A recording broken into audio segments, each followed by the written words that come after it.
True life is not fellowship. It's discipleship. It's not living. It's life. It's not religion. It's kingdom.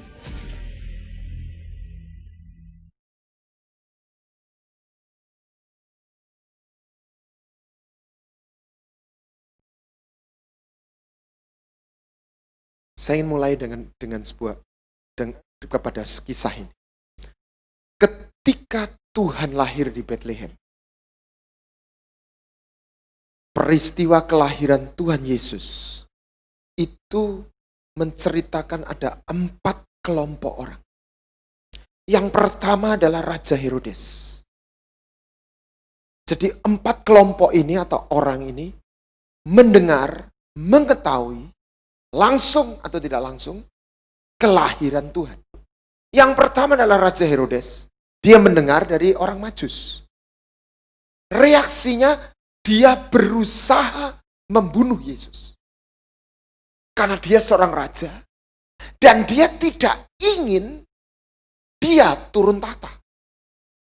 Ini adalah orang-orang, gambaran orang-orang yang menolak kehadiran Tuhan dalam hidup. Saya tidak selalu katakan itu orang yang anti Yesus. Dalam arti yang kalau kita ambil maknanya, Herodes anti Kristus. Tetapi sesungguhnya yang Tuhan mau hadirkan adalah kerajaan surga. Dan tidak boleh ada 2 raja dalam satu wilayah. Setuju? Kelompok yang kedua adalah ahli Taurat. Mereka mempelajari kitab suci. Mereka justru mengerti dan mereka yang tahu tentang nubuatan nabi-nabi. Mereka adalah orang yang suka berdoa. Saleh. Tetapi kita lihat, tidak ada satupun orang ini berusaha ketemu Yesus. Nggak ada satupun mereka datang ke Bethlehem. Mereka orang yang suka mempelajari semua nubuatan, teori, dan doktrin. Tapi mereka nggak punya passion. Mereka nggak punya gairah kepada Tuhan pribadinya. Mereka adalah orang gambaran orang-orang yang beraktivitas dalam agama. Tapi mereka tidak mengenal Tuhan.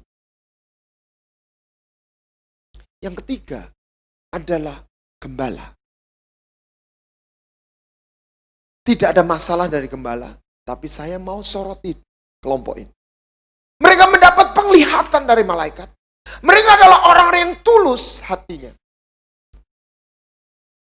Tetapi mereka, ketika mereka datang sama Tuhan di Bethlehem, mereka tidak pernah membawa persembahan dan tidak menyembah. Anda setuju?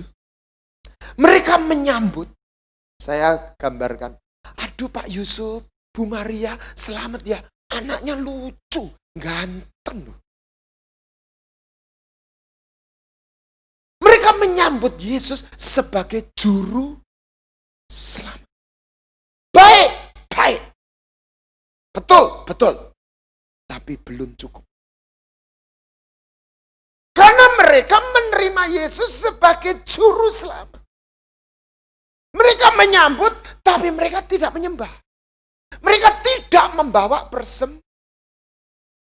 juru selamat. Tuhan terima kasih. Itu betul. Tapi tidak cukup. Orang yang keempat, atau kelompok yang keempat, justru bukan orang Yahudi. Jadi 3 orang ini pertama orang Yahudi. Raja Herodes, ahli Taurat, gembala. Ini orang dari jauh. Anda pikir mereka itu datang karena bintang? Coba saya majak berhitung. Kalau Anda jadi istrinya orang Majus, yang putri-putri. Ini orang Majus itu orang profesional, bukan orang entrepreneur. Mereka income-nya dari profesinya. Apa itu dosen, apa itu dokter, atau notaris, atau apa. Lah, kalau itu suami Anda bilang, "Mah, aku mau pergi jauh." Ngapain? Mau ketemu raja. Loh kok tahu? Tuh ada bintang. Berapa lama, Pak? 2 tahun. Lah Papa 2 tahun tuh enggak kerja. Ya enggak. Lah kan enggak dapat income. Ya pakai tabungan kita. Kalau kamu jadi istrinya orang Majus, boleh enggak? Boleh enggak? Pak, enggak usah raja-rajaan, Pak. Yang penting dapur ngepul, Pak. Anda jangan pikir hanya karena bintang. Saya ini kalau ke Amerika itu bukan ke Los Angeles, ke Orlando. Jadi masuk Detroit atau Washington, turun lagi. Anak saya dulu 3 tahun ikut saya. Dia tanya, kok menek lagi sih, Pak? Jadi transit, turun, naik lah. Kok menek lagi? Menek lagi, kapan nyampenya? Itu naik pesawat tuh dikasih makan, kasih minum, dikasih tontonan. Itu sampai Amerika tuh boyok pegel mesin. Kalau Anda naik mobil, naik bis malam ke Medan, Jakarta Medan, itu full AC, kursinya empuk ya. Tapi 4 hari sampai Medan. Dijamin biar full AC, dikasih makan, boyok pegel. Ini enggak naik bis atau pesawat, unta. 2 tahun. Kok tahu, Pak? Tafsir teologi 2 tahun. Makanya Herodes bunuh anak itu di bawah 2 tahun. Mau nggak? 2 tahun naik unta. Panas kepanasan, hujan ke hujan. Apa bedanya agama dengan Injil? Agama Anda milih. Saya bisa merasakan. Kenapa? Saya kok jadi Kristen. Ngimpi aja enggak, kepingin juga enggak. Saya sadar, bukan saya milih dia. Agama Anda milih. Lah kalau pilihan presiden, dulu milih si A, sekarang milih si B, boleh enggak? Boleh milih. Tapi kalau Injil, Anda tidak dipilih. Anda tidak milih. Anda dipilih. Apa bedanya pemuda cari istri sama raja cari istri? Tahu nggak? Ada bedanya. Siapa yang sudah menikah di sini? Angkat tangan.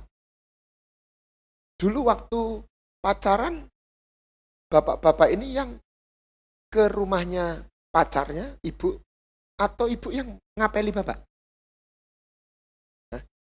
Iya, yang kita pria, yang datang dong. Betul ya? Wanita setuju? Setuju. Gengsi dong, Pak. Ya, betul ya? Tak kasih tahu. Tapi kalau raja cari istri, dia nggak apel. Sini apel ya? Istilahnya apel. Nggak apel. Terus gimana, Pak? Perempuannya suruh datang. Itu gayanya raja. Buktinya, contohnya apa, Pak? Manohara. Loh, Manohara itu yang suruh ke Malaysia. Betul nggak? Itu gayanya raja. Waktu Raja Ahasiveros cari istri, dia nggak apel satu-satu. Perempuannya suruh datang. Yang saudari-saudari, adik-adik jangan tersinggung. Itu gayanya raja. Dan orang yang dipanggil raja, nggak ada yang jelek, pasti cakep. Amin. Jadi kalau Anda dipanggil Tuhan, Anda itu cakep. Katakan kanan kiri, kamu cakep loh. Halo. Ya, makanya dipanggil raja. Oke. Anda pikir orang Majus itu yang nyari Tuhan? Ya. Tadi itu naik unta lah, 2 tahun no income. Anda pikir cuma lihat bintang? No. Ada suara berseru. Datang. Come. Saya bisa berkata seperti itu. Karena saya ngalami. Saya ketemu pendeta Sudi Dharma. Pernah dengar Pak Sudi Dharma? Orang Madura. Saya cerita ini senyum-senyum beliau. Selesai kebaktian saya tanya. Bapak ini orang Madura. Kok bisa jadi Kristen tuh gimana caranya? Iya tak? Lah gimana wong saya sholat tahajud seminggu dengar suara terus. Beliau pernah baptis orang Madura, anak muda Madura. Sebelum dibaptis, bapaknya tiba-tiba datang. Protes sama Pak Sudi Dharma.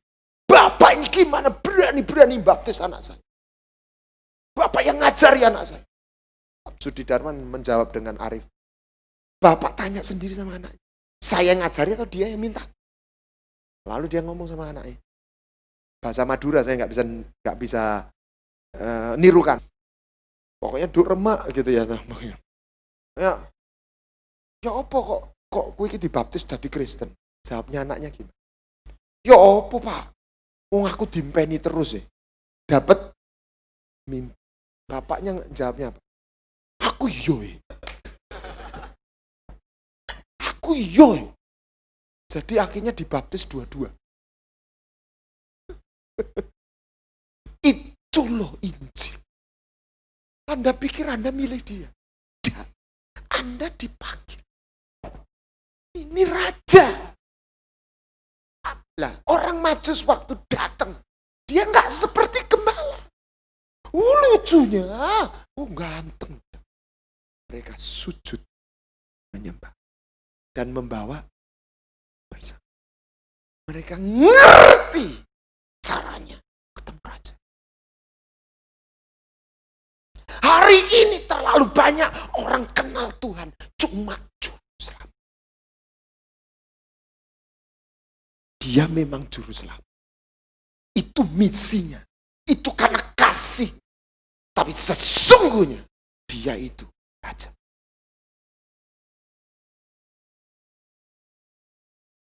Dia memang Bapa. Tapi dia bukan hanya Bapa. Sesungguhnya dia itu raja. Apa bedanya? Kalian bisa datang kepada Bapa dengan pakaian compang-camping. Anak yang hilang kan? Tidak punya apa-apa. Melarat. Miskin. Terluka.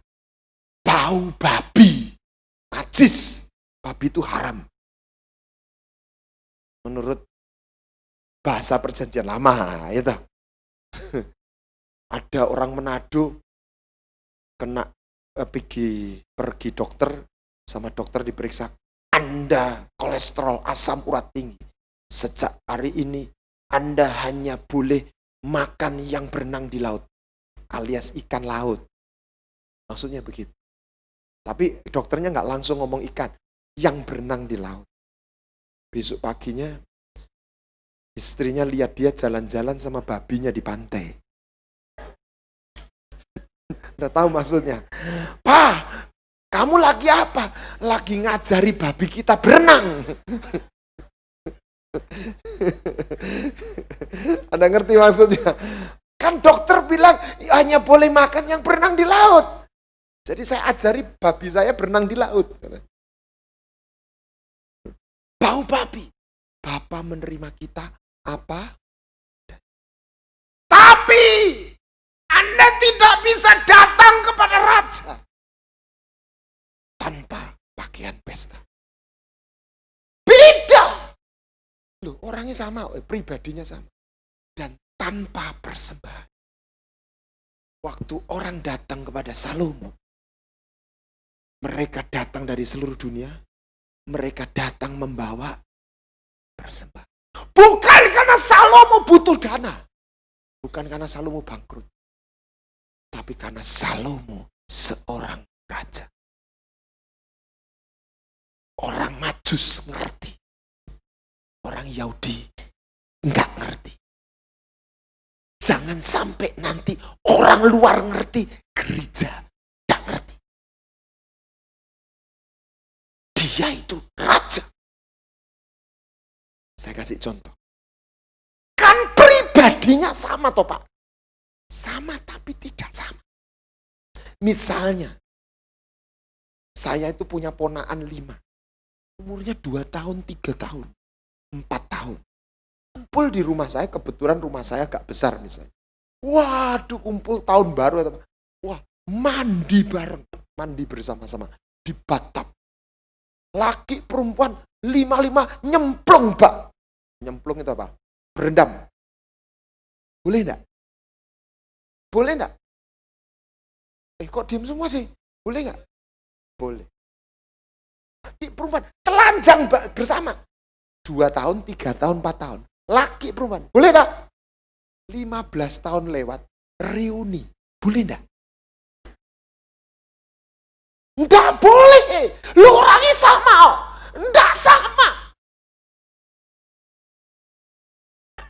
Tangkap, John. Sama, tapi tidak sama. Anda harus ngerti. Lihat doa Bapa kami. Dimulai dari sapaan dia sebagai Bapa.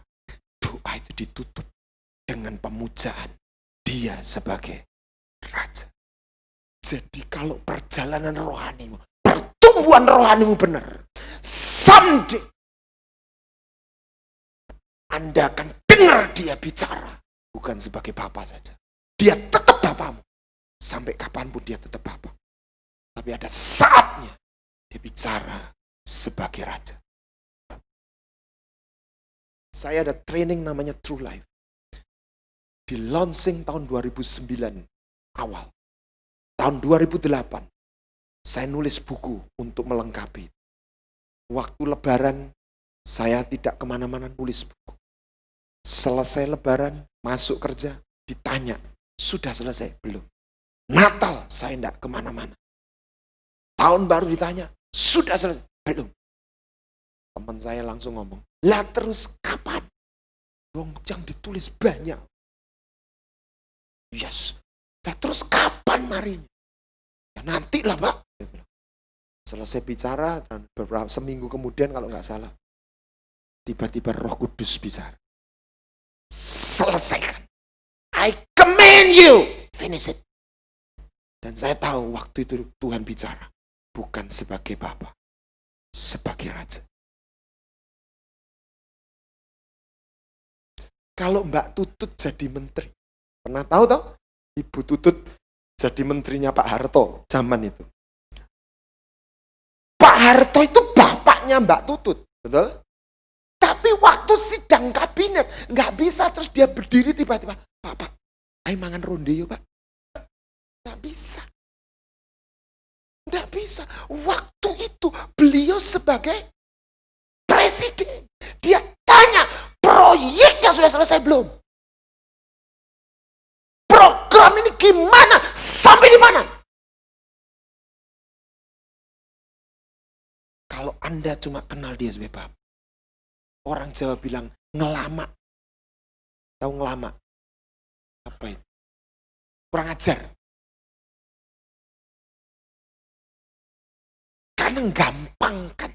Apa ya? Tidak ada titik keseimbangan. Yohanes itu bisa senden sama Tuhan. Ya. Tapi waktu di Pulau Patmos, dia nggak bisa senden. Dia tersungkur. Kalian mau tahu Yesus itu seperti apa? Yang sebenarnya tanpa selubung lah. Jadi matahari itu kalau ada mendung Anda keluar di jalan gitu. Rasanya enak toh, anget-anget. Tapi matahari itu anget atau panas? Panas.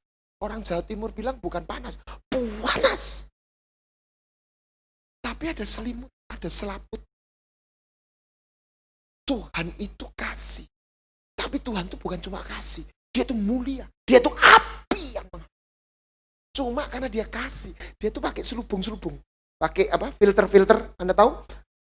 Kalau film itu apa? Roster ya. Apa? Raster. Jadi supaya kemuliaan, kekudusan apa itu terfilter, yang ada cuma kasihnya. Jadi kita sering kali ketemu sama Tuhan itu cuma kasih. Tapi kalau itu selubung diambil, ditarik, diambil, Anda ketemu Tuhan yang sebenarnya. Kasih tahu. Mukanya kayak matahari. Matanya kayak sinar laser. Suaranya kayak desak guru. Orang yang ketemu seperti orang mati, tersungkur. Ada orang lihat, kemuliaanku bisa hidup. Terlalu banyak orang takut sama setan. Makanya terlalu banyak orang nggak takut sama Tuhan, makanya takut sama setan. Kalau Anda tahu Tuhan, Anda akan lebih takut sama Tuhan. Bukan takut seperti takut sama setan. Beda. Dia itu Raja. Dan Anda harus tahu, caranya ketemu Raja sama ketemu Bapak dan ketemu Raja. Itu beda. Gereja harus mulai mengerti tentang Raja. Keberadaan.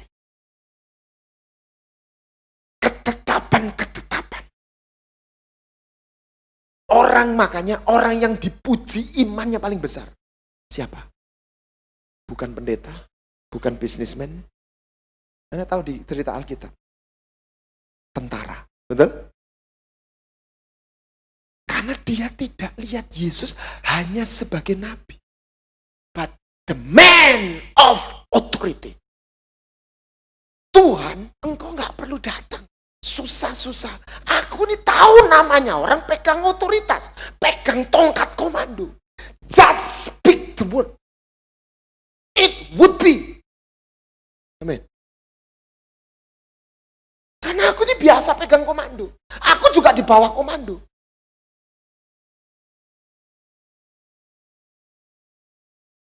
Ini kerajaan. Punya rank. Punya wilayah. Punya bidang. Saya kasih contoh. Waktu Musa ketemu berkonflik dengan Maryam sama Harun. Pernah baca nggak? Musa itu menikah dengan perempuan Kusi. Bahasa Inggrisnya Ethiopia. Orang negro. Maryam Harun nggak setuju. Yang benar siapa? Kembali kepada hukum Taurat. Bahwa orang Yahudi, orang Israel harus nikah sama orang Yahudi. Dan dia imam, Musa itu orang Lewi, seharusnya istrinya orang Lewi. Jadi dia menikah sama orang negro atau orang kulit hitam itu menurut hukum Taurat benar atau salah? Jadi secara doktrin benar mana? Maryam Harun. Tapi mereka dimurkai Tuhan. Kenapa? Masalahnya bukan doktrin yang salah. Tapi mereka mengata-ngatai Musa. Dan Tuhan waktu hadir, Tuhan tidak ngomong gini. Kamu salah. Dia benar. Tidak. Anda cek. Tuhan bilang, memangnya kamu siapa? Karena mereka ngomong, emangnya Tuhan itu cuma ngomong sama Musa tok. Dia juga bicara sama kita. Tuhan bilang, kalau orang aku bicara, orang lain. Aku bicara lewat mimpi. Lewat penglihatan. Tapi sama orang ini, aku bicara muka demi muka. Saya bahasakan. Kamu emangnya siapa? Lu itu letnan. Lu gak berani, gak boleh ngata-ngatai legend. Because this is a kingdom.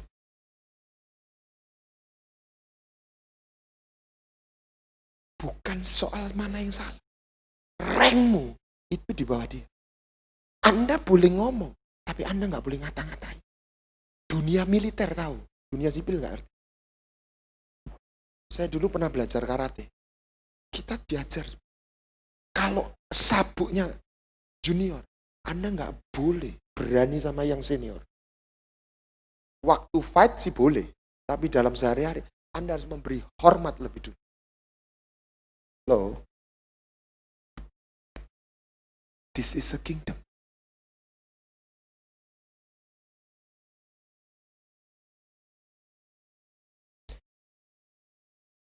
Tuhan itu bukan Tuhan yang cuma lemah lembut. Terlalu banyak Tuhan itu digambarkan sisi feminim saja. Tuhan itu punya sisi feminim, tapi juga punya sisi maskulin. Pak, lihat gambarnya Tuhan Yesus. 90% wajahnya kan melas. Melas itu PT. PT itu apa? Set PT. Seperti orang baik, tapi PT. Nggak bisa apa-apa. Dipukuli diem aja. Gitu ya. Ya dia dipukuli diem aja, karena dia itu memang misinya. Tapi tunggu dulu, dia tunjukkan. Kamu cari siapa? Yesus dari Nazaret. Akulah dia. Jatuh semua toh. Dia ingin nunjukkan, kamu tuh gak bisa nangkep aku. Kalau aku gak izinkan, kamu gak bisa nangkep aku. Amin. Kalau ada pemilihan gubernur atau presiden, Anda kira-kira ngevote gak pemimpin yang baik tapi piti? Saudara, Bok ya pilih saya tuh ya. Bok pilih enggak? Pemimpin kok kayak begitu. Lah waktu dia masuk di Yerusalem, semua orang sampai kasih kainnya dibeber di jalan, naik keledai tuh Tuhan. Lalu pohon daun palem, Hosana, Hosana. Saya nggak percaya Yesus saya itu piti. Yesus saya itu penuh pesona, berkarisma. Men. Saya kasih lihat. Sebetulnya yang menjadi masalah ini, manusia ini jatuh dalam kuasa maut. Maut itu juara bertahan dari generasi ke generasi. Memblokade manusia sehingga dia tidak bisa ketemu Tuhan. Makanya Tuhan datang membawa kerajaan surga. Gimana kerajaan surga bisa datang dan terhubung? Blokadenya harus dihancurkan, betul enggak? Jalannya harus dibuat, pintunya surga dibuka, betul enggak? Jadi tidak ada satu jenderal nabi yang bisa mengalahkan maut. Roma 5 ayat 14. Maut berkuasa sejak zaman Adam sampai Musa. Yesus waktu mati disalib, dia turun ke bawah. Ke dunia orang mati. Seperti Jet Li. Pernah lihat film The One? Satu orang turun ke dunia orang mati, Hades. Diobrak-abrik Hades. Baca Wahyu 1 ayat 18. Lihat aku mati, tapi aku hidup. Dan aku memegang kunci kerajaan maut. Kepadaku diberikan segala kuasa di sorga, bumi, plus neraka. Jadi setan itu sekarang in the cost. Uang kuncinya dipegang Tuhan Yesus kok. Amin. Amin. Loh. Ayo kita rubah. Yesus itu tidak piti. Kalau dalam bahasa karate saya, he is a samurai.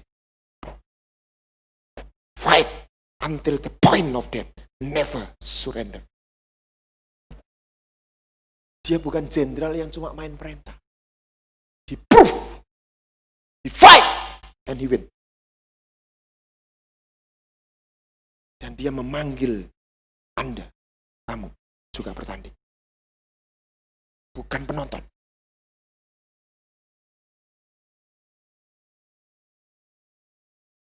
Dia mencari pejuang. Dia mencari orang yang bisa fight. Bilangan 1 ayat 3. Kalau ini tayangan, coba tayangkan. Waktu Musa diperintahkan Tuhan untuk menghitung bangsa Israel. Lihat. Hitunglah bangsa Israel. Ayat 2. Hitunglah jumlah segenap umat Israel menurut kaum yang ada. Dalam setiap suku mereka catatlah namanya semua laki-laki. Kalau engkau penuh Roh Kudus, Anda enggak terima roh yang lain. Keputraan. Saya enggak ngomong jenis kelamin, tapi roh keputraan. Ini gambaran.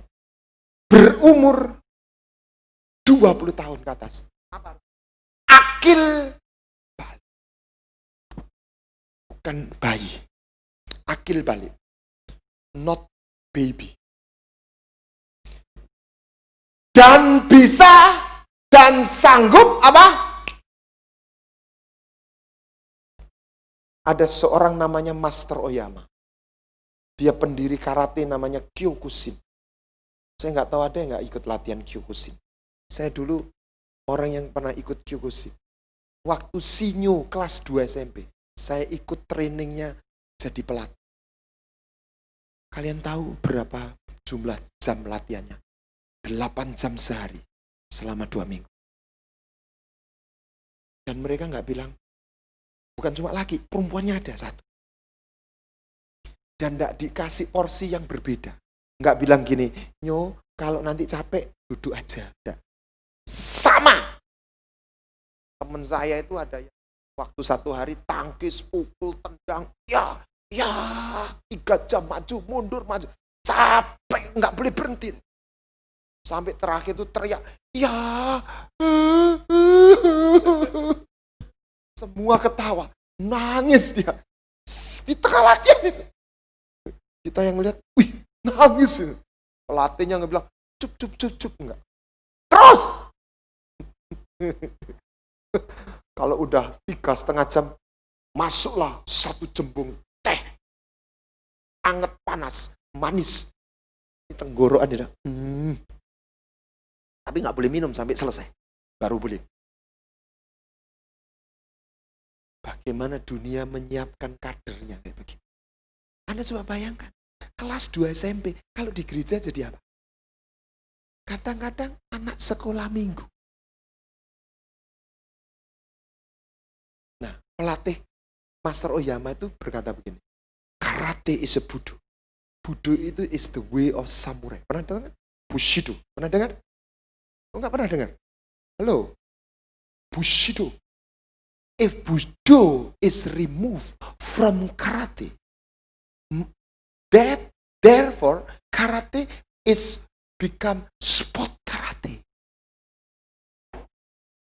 Maka karate itu jadi cuma karate sport. Show karate, fashion karate. The idea of training merely for fashionable. Jadi zaman dulu itu, sebelum itu perubahan itu, istilahnya kalau di gereja itu kebangunan rohani, itu karate itu buat main kata gitu. Kayak kembang-kembangan gitu. Tapi lawan jujutsu ya kalah, sama judo kalah, sama tinju kalah. Jadi dihina. Ini orang muncul, latihan 6 jam 1 hari di gunung lama 6 bulan, turun gunung mukul banteng, pecah. Nantang semua ahli bela diri di Amerika, nggak ada yang menang. Dan dia bangkit dengan sebuah karate yang baru. Ini karate bisa buat gelut, bisa buat fight. Ini nggak punya, cuma buat nari-nari. Ini saya bilang bukan cerita karate, analoginya. Lah, baru-baru ini saya ketemu teman saya pelatih karate yang dulu latihan bersama. Waduh, 30 tahun nggak pernah ketemu. Kamu gimana kabarnya? Bla bla bla bla. Anakmu berapa? Bla bla bla. Kamu masih latih karate? Oh masih. Wih, saya bilang gitu. Pak, kamu jadi pendeta? Iyalah, gitu ya. Lah, muridmu banyak. Berapa? Dikit kok. Dikit. Anakmu ikut karate? Enggak. Anakku suka PlayStation. Saya pikir anak zaman sekarang mana mau suruh kayak begitu. Terus saya godain dia. Kamu keliru. Maksudmu? Kamu mesti bikin 2 kelas. Bikin 2 kelas gimana? Satu yang karate beneran, yang sampai yang kedua itu kelas karate yang cuma senam taibo. Hanya kayak karate, tapi cuma senam gitu. Tanggal saya. Ada gunanya? Ada. Bisa sehat, bikin sehat toh. Bisa sehat, tapi nggak bisa gelut. Tangkap saya. Bisa sehat, tapi nggak bisa berkelahi. Banyak anak Tuhan cuma bisa senang. Nggak bisa fight.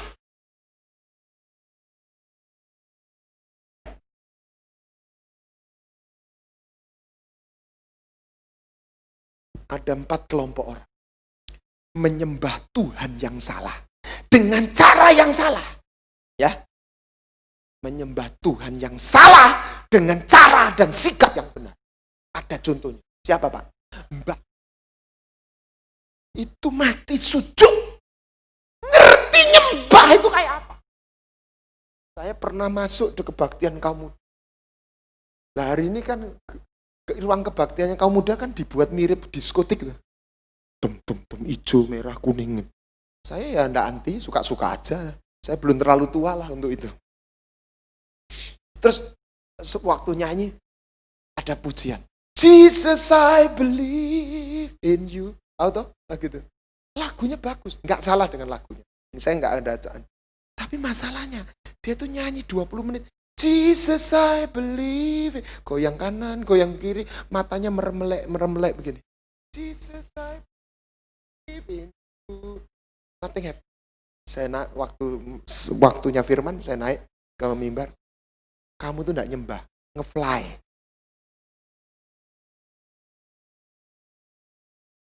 Hari ini kalau nggak hati-hati, namanya ibadah, itu cuma entertainment.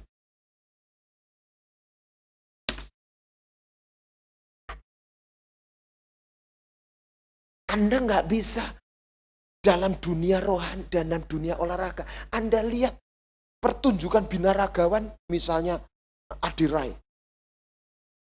Terus Anda lihat pulang terus ototmu melentung sendiri. Nggak bisa. Nggak bisa. Gimana supaya otot kita keluar? Ya kita harus latihan. Bukan nonton.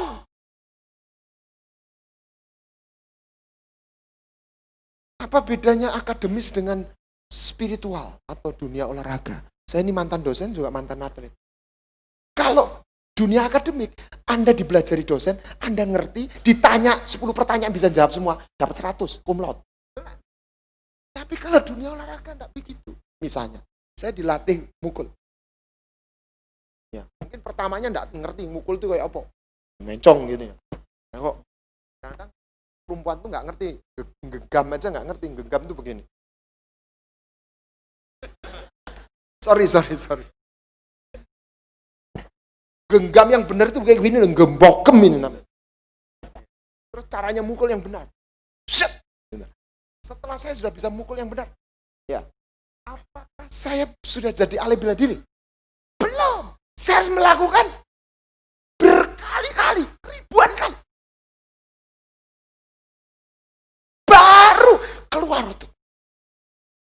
Anda harus melakukan ribuan kali.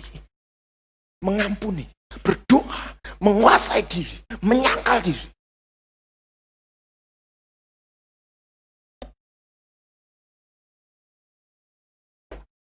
Waktu Daud membawa tabut perjanjian. 2 Samuel 6 ayat 5. Dia nyanyi dengan luar biasa, dengan semangat, dengan kecapi, gambus, seracap, kelentung. Tapi Tuhan tidak berkenan, Usa mati. Betul gak? Apa yang salah? Nyanyinya semangat, tapi nggak ada persembahan. Tidak ada korban sembelian. Nothing.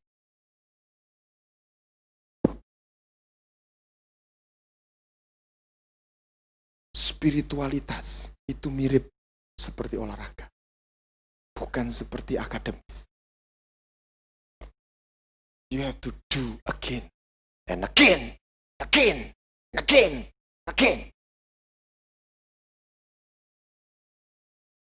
Jika Anda melakukan berulang-ulang, akhirnya satu hari, satu titik Anda keluar sense-nya.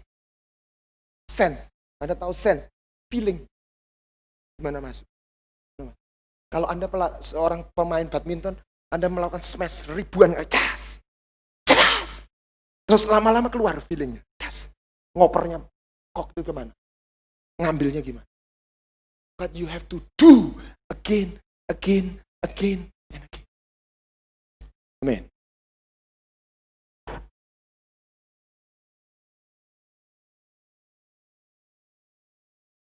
Hitunglah umat Israel. Laki-laki. Pesan. 20 tahun ke atas. Dan bisa perang. Kalau jumlahnya yang bisa 20 tahun ke atas laki-laki dan bisa perang 100, biar umat Tuhan, umat Israel itu 2 juta kekuatannya. Berapa? 100. Yang lain digembalakan. Yang bisa perang cuma 100. Tuhan mau datang, dia mau umatnya ngerti. Bisa perang. Saya tidak ngomong perang sama darah dan daging. Sama problem. Sama roh. Siapa pernah ngusir setan? Saya dulu waktu jadi orang Kristen masih baru. Saya sampai buka praktek doa kelepasan.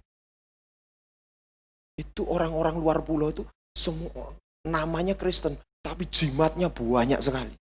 Opo-opo lah, apalah. Akhirnya terdengar sama teman saya. Katanya kamu bisa ngusir setan ya? Lah iyalah, ngusir aja. Belajar di mana? Pakai ilmu apa? Ya enggak lah, ya cuma diusir aja. Mana bisa? Maksudnya begini. Jangan ditanya, kok kucing bisa nangkep tikus? Siapa yang bisa nangkep tikus tangan kosong? Susah toh? Tapi kucing bisa, ya? Kenapa? Karena kucing.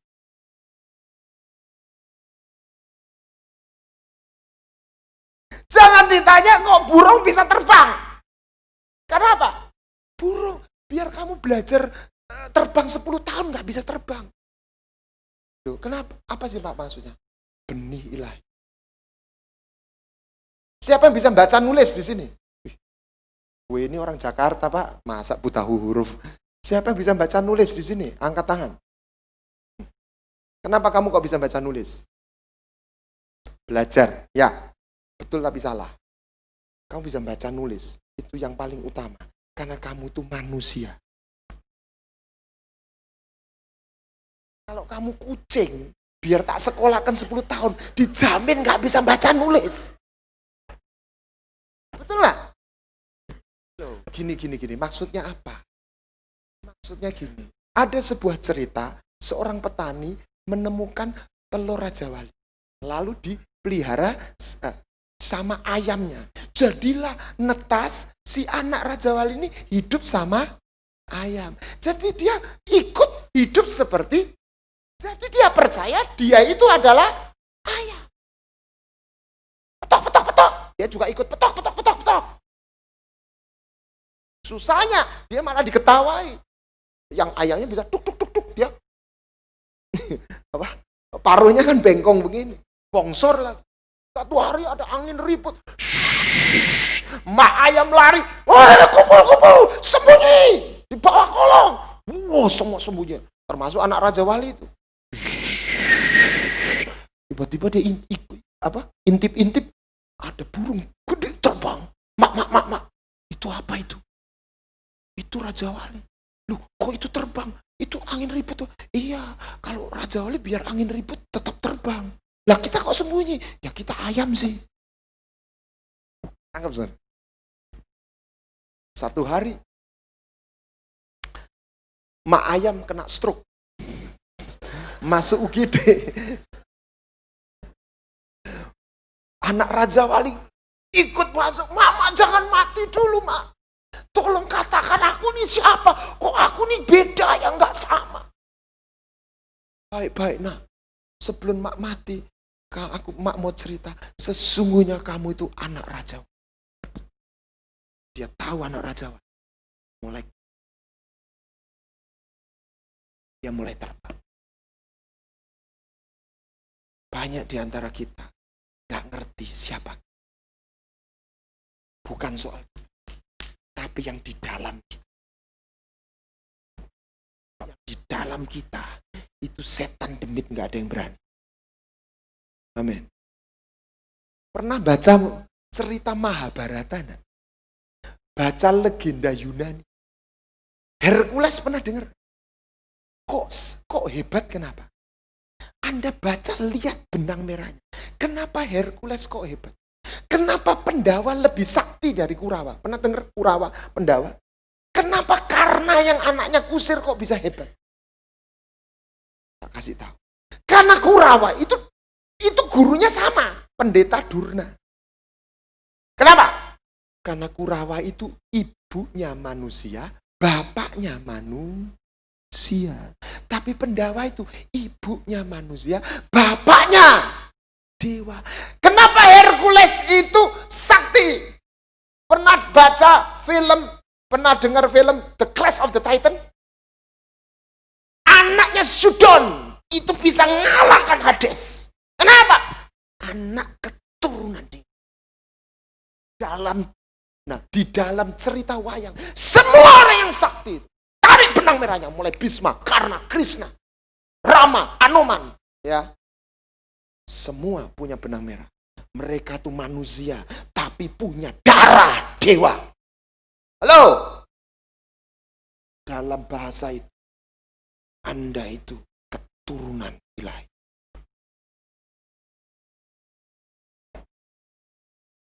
Kalau enggak sakti, rugi. Halo? Katakan kanan kiri, kamu keturunan ilahi, kalau enggak sakti, rugi. Jangan ditanya, kok anak Tuhan bisa ngusir setan? Serius, firman Tuhan berkata, inilah tanda orang percaya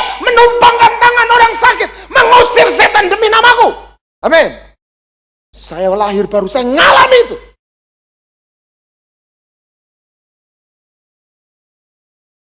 Tanyalah, kalau ada anak Tuhan, kok takut sama setan?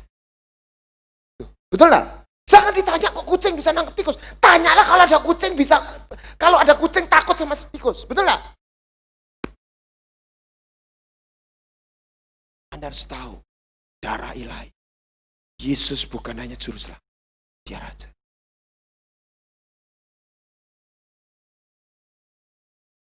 Bangkit. Tapi benih itu tidak bisa, benih itu kehidupan nggak bisa pecah, nggak bisa keluar kalau kulitnya nggak pecah. Kita harus mau pecah kedagingan kita, baru benih lah itu keluar. Kalau engkau lahir dalam roh, dengan roh dan firman, maka satu hari benih lah itu akan muncul. Sesuatu natur surga itu. Kau berbeda dengan dunia. Amin. Jangan jual dirimu kepada dunia. Jangan takut karena engkau beda dengan dunia. Karena engkau lahir dari surga. Saya kadang-kadang bingung. Aku kok jadi beda ya? Aku ini kok lain ya rasanya. Tapi saya mau keluar dari situ. Saya nggak bisa. Tapi setelah ngerti saya tahu. Saya memang lahir dari surga.